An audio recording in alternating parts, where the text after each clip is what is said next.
Drone से कुछ incredible footage मिल सकती है, लेकिन अगर आप गलत सेटिंग यूज करते हो तो आप अपने ड्रोन से प्रोफेशनल फुटेज नहीं ले पाओगे। तो इस वीडियो में मैं आपको 10 ऐसे एसेंशियल सेटिंग दिखाने वाला हूं जो आपको सिनेमैटिक ड्रोन वीडियो बनाने में मदद करेंगे। ये सेटिंग किसी भी DJI ड्रोन पर अप्लाई हो सकते हैं और दूसरे ब्रांड के ड्रोन्स और कैमरा पर भी अप्लाई हो सकते हैं। तो चलिए शुरू करते हैं।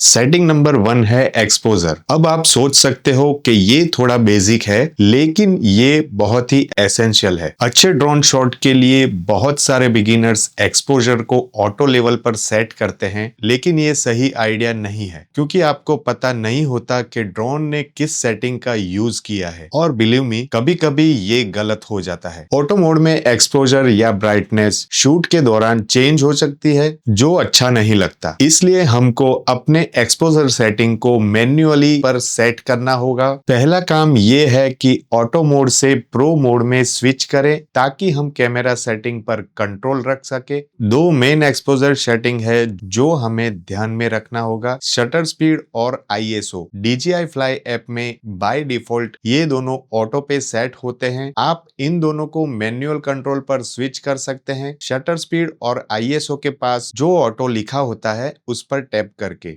ISO को जितना लो रखे उतना अच्छा है। मैं जनरली ISO को 100 से 200 तक सेट रखता हूँ। लो लाइट में थोड़ा इंक्रीज करना पड़ता है, लेकिन जैसे जैसे ISO बढ़ता है क्वालिटी खत्म हो जाती है और ग्रेननेस आती है। कितना ISO सेट करते हैं ये डिपेंड करता है आप कौन सा ड्रोन यूज कर रहे हैं। कुछ ड्रोन में ISO 400 पे क्वालिटी बिल्कुल गिर जाती है, जबकि कुछ ड्रोन में आप 1600 या उससे भी ज्यादा ISO तक जा सकते हो और अच्छी क्वालिटी भी मिलती है। तो आपको अपने ड्रोन के साथ टेस्ट करना पड़ेगा कि लो लाइट में आप कितना ISO यूज कर सकते हो और कितने ISO पे आपको अच्छा रिजल्ट मिलता है। नेक्स्ट, शटर स्पीड को यूज करके आप अपने शॉट की ब्राइटनेस को एडजस्ट कर सकते हो आइडियल तरीके से। हमें 180 डिग्री शटर रूल यूज करना चाहिए और शटर स्पीड को फ्रेम रेट के डबल पे सेट करना चाहिए। तो अगर आप 30 FPS पे शूट कर रहे हो तो shutter speed 1/60th of second होना चाहिए, क्योंकि ये सबसे नेचुरल मोशन ब्लर देता है और शूट्स को स्मूथ बनाता है। लेकिन अक्सर अगर आप ये शटर स्पीड सेट करेंगे तो फुटेज ज्यादा ब्राइट हो जाएगा। इसीलिए आपको ND फिल्टर की जरूरत पड़ेगी। अगर आप ND फिल्टर के बारे में ज्यादा जानना चाहते हैं तो ऊपर आपको लिंक दी गई है, वहां से जाकर आप हमारे ND फिल्टर का वीडियो देख सकते हैं जो कैमरा के सामने लगते हैं और लाइट को कम कर देते हैं। अगर आप 180 डिग्री शटर स्पीड रूल को स्ट्रिक्टली फॉलो करते हैं तो भी आप अच्छी फुटेज ले सकते हैं। बस ये ध्यान रखें कि ब्राइट लाइट में प्रॉपर मोशन ब्लर नहीं मिलेगा। 180 डिग्री शटर स्पीड का सबसे ज्यादा डिफरेंस तब पड़ता है जब शॉट में ज्यादा मोशन हो, जैसे लो और फास्ट फ्लाइंग या कोई सब्जेक्ट ट्रैक करना। अगर आप सिर्फ 400 फीट की ऊंचाई पर लैंडस्केप शूट कर रहे हैं तो उसमें मोशन ब्लर का इश्यू नहीं होगा। अब आप पूछेंगे क्या हमेशा 180 डिग्री शटर रूल यूज करना जरूरी है? तो जवाब है नहीं, जरूरी नहीं है। अगर आप ये यूज करेंगे तो शूट्स काफी अच्छे होंगे, लेकिन क्विक शॉट्स के लिए मैं कभी कभी ND फिल्टर के साथ मैश नहीं करता और बस हायर शटर स्पीड पे शूट कर लेता हूँ। उसके बाद पोस्ट प्रोडक्शन में फेक मोशन ब्लर ऐड कर लेता हूँ। लेकिन बेस्ट रिजल्ट के लिए ND फिल्टर और 180 डिग्री शटर स्पीड का यूज करना चाहिए। मैंने इस वीडियो की सारी सेटिंग्स की एक PDF बनाई है जो आपको नीचे लिंक में मिल जाएगी। आप लोग जरूर उसको चेकआउट कीजिए, जिसको आप फ्री में डाउनलोड कर सकते हैं और उसको ऑब्जर्व करके अपने ड्रोन या फिर कैमरे के शूट में यूज भी कर सकते हैं।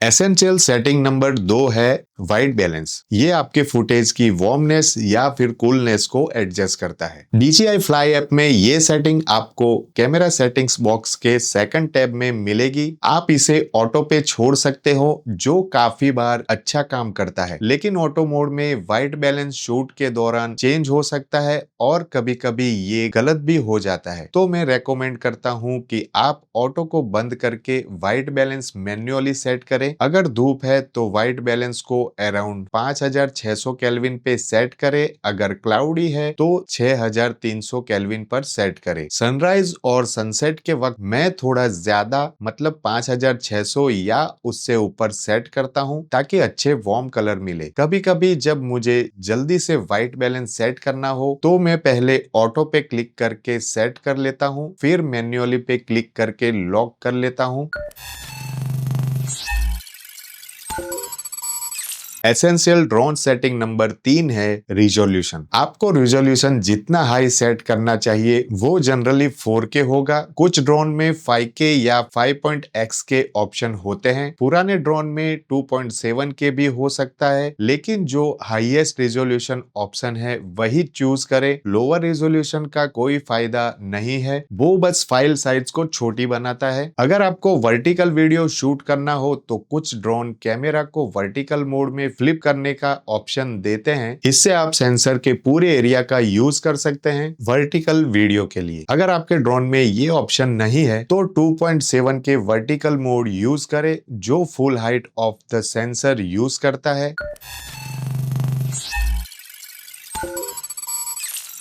सेटिंग नंबर 4 है फ्रेम रेट। बहुत लोग पूछते हैं कि ड्रोन में किस फ्रेम रेट पे शूट करना चाहिए। 24 फ्रेम पर सेकंड सबसे सिनेमैटिक माना जाता है, लेकिन अगर आप 180 degree shutter rule strictly follow नहीं करते और 1/5 of second shutter speed use नहीं करते तो 24 FPS फुटेज थोड़ा ग्लिटरी लैग कर सकता है। इसीलिए मैं रेकमेंड करता हूं कि बेसिक फ्रेम रेट के लिए 30 FPS यूज करें। अगर आपके ड्रोन में 60 FPS ऑप्शन है तो यूज कर सकते हो स्लो मोशन के लिए। मैं अक्सर 60 FPS पे शूट करता हूं क्योंकि पोस्ट प्रोडक्शन में यूज हाफ स्पीड तक स्लो कर सकता हूं। अगर स्लो मोशन ज्यादा करना हो तो आप dedicated slow motion mode use करके 100 FPS 240 FPS तक जा सकते हैं। सेटिंग नंबर 5 है कलर प्रोफाइल। ये बताता है कि ड्रोन कैमरा सेंसर से इमेज को कैसे प्रोसेस करेगा। नॉर्मल कलर प्रोफाइल होता है जिसमें ज्यादा कॉन्ट्रास्ट और सैचुरेशन होती है। D-Log M कलर प्रोफाइल में थोड़ा कम कॉन्ट्रास्ट और सैचुरेशन होता है, लेकिन ये ज्यादा कलर ग्रेडिंग फ्लेक्सिबिलिटी और डायनेमिक रेंज देता है। हाइब्रिड लॉग गामा मतलब HLG कलर प्रोफाइल भी होता है जो दोनों के बीच का होता है। मैं अक्सर D-Log M या HLG यूज करता हूँ क्योंकि ये बहुत अच्छा क्वालिटी देता है। नॉर्मल कलर प्रोफाइल भी काफी अच्छा हो गया है, लेकिन प्रोफेशनल रिजल्ट के लिए D-Log या HLG यूज करना बेस्ट है। इन दोनों को कलर ग्रेड करना पड़ता है और नॉर्मल प्रोफाइल भी ग्रेडिंग से बेटर दिखता है।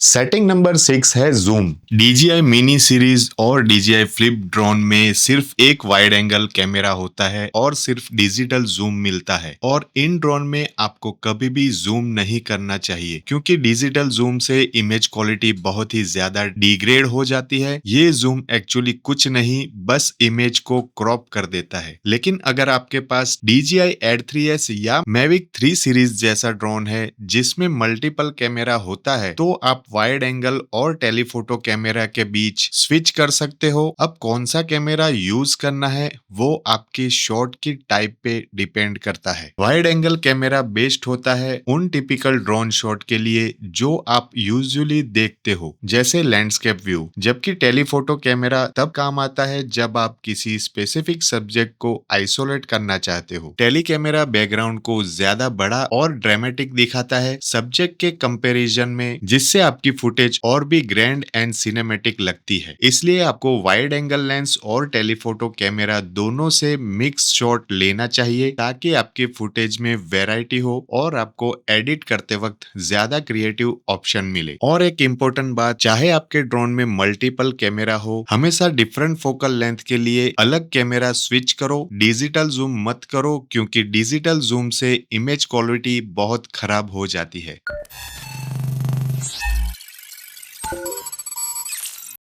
सेटिंग नंबर 7 है गेन और एक्सपो ट्यूनिंग सेटिंग। ये सेटिंग डिसाइड करती है कि ड्रोन आपके स्टिक इनपुट पर सीने, नॉर्मल और स्पॉट मोड में कैसे रिएक्ट करेगा। और ये सेटिंग बहुत ही इंपॉर्टेंट होती है अगर आपको स्मूथेस्ट शॉट चाहिए। इन सेटिंग को चेंज करने के लिए आपको सेटिंग मेनू में कंट्रोल और गेन एंड एक्सपो ट्यूनिंग में जाना होगा। सिनेमा मोड के लिए मैं सब कुछ डिफॉल्ट पर ही छोड़ देता हूँ क्योंकि मैं इस मोड का ज्यादा यूज नहीं करता। जब भी यूज करता हूँ तो डिफॉल्ट सेटिंग ही काफी होती है। नॉर्मल मोड के लिए max horizontal, ascent and descent speed सबको मैक्सिमम पे सेट करता हूँ। मैक्स एंगुलर वेलोसिटी मतलब कि ड्रोन कितनी तेज लेफ्ट राइट घूमेगा वो मैं 75 डिग्री पर सेकंड पर सेट करता हूँ। याव स्मूथनेस 15, ब्रेकिंग 100 रखता हूँ। Expo setting up down 0.25, yaw 0.15, pitch roll 0.50, gimbal setting max tilt speed 15 degree पर सेकंड, स्मूथनेस 10, स्पॉट मोड के लिए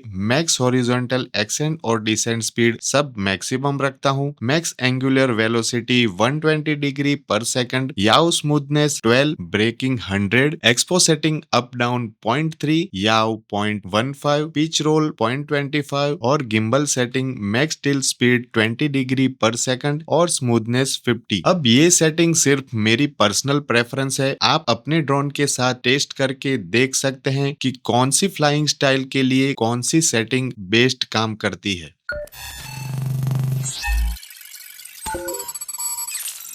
सेटिंग नंबर 8 है हिस्टोग्राम, जो आपकी एक्सपोजर को जज करने में मदद करता है। बहुत लोग हिस्टोग्राम देख के डर जाते हैं लेकिन ये एक्चुअली काफी सिंपल होता है। इसे ऑन करने के लिए आपको जाना होगा सेटिंग, कैमरा और हिस्टोग्राम टॉगल ऑन करना होगा। फिर आपको कैमरा फीड में एक छोटी सी फ्लोटिंग बॉक्स दिखेगी जिसमें छोटी छोटी पिक्स होगी। हिस्टोग्राम का राइट साइड होता है हाइलाइट्स, लेफ्ट साइड होता है शेडो और मिडल होता है मिड टोन और टॉप टू बॉटम बताता है कि इमेज का कितना पार्ट उस ब्राइटनेस में है। फुटेज में आप चाहते हो कि डेटा का माउंटेन हिस्टोग्राम के बीच में हो, इसका मतलब आपकी इमेज ना ज्यादा ब्राइट है ना ज्यादा डार्क। अगर डेटा का माउंटेन राइट साइड पे चिपका हुआ है तो मतलब एक्सपोजर बहुत ब्राइट है और अगर लेफ्ट साइड चिपका हुआ है तो मतलब एक्सपोजर बहुत डार्क है।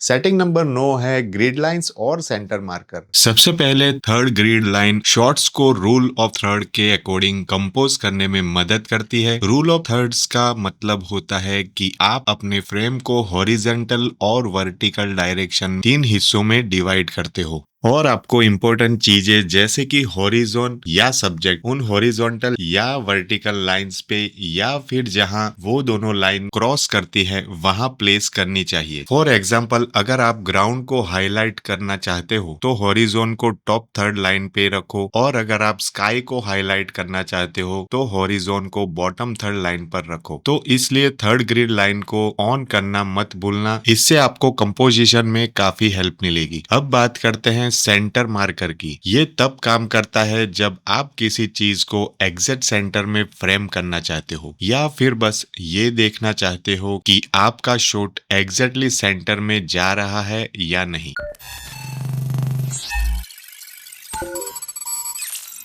सेटिंग नंबर 10 है शार्पनेस और नॉइज रिडक्शन। मैं जनरली शार्पनेस और नॉइज रिडक्शन को 0 पर रखता हूं, लेकिन लो लाइट में इन्हें -1 पे सेट करना ज्यादा इफेक्टिव होता है। तो दोस्तों ये थे मेरे एसेंशियल सेटिंग आपके ड्रोन वीडियो को ज्यादा सिनेमैटिक बनाने के लिए। अगर आपको ऐसे ही और वीडियो चाहिए तो हमको कॉमेंट में जरूर बताइए और अगर आपको हमारे वीडियो पसंद आए तो हमारी चैनल को लाइक करें, शेयर करें, सब्सक्राइब करें। अगर आपको ट्रैवल वीडियो देखना पसंद है तो हमारी चैनल वाव व्लॉगर को सब्सक्राइब करें। अगर आपको गेमिंग वीडियो देखना पसंद है तो प्लेनेट वाव को सब्सक्राइब करें। हम लोग मिलते हैं आपको ऐसे ही इंफॉर्मेटिव वीडियो के साथ, तब तक के लिए टेक केयर, गुड बाय।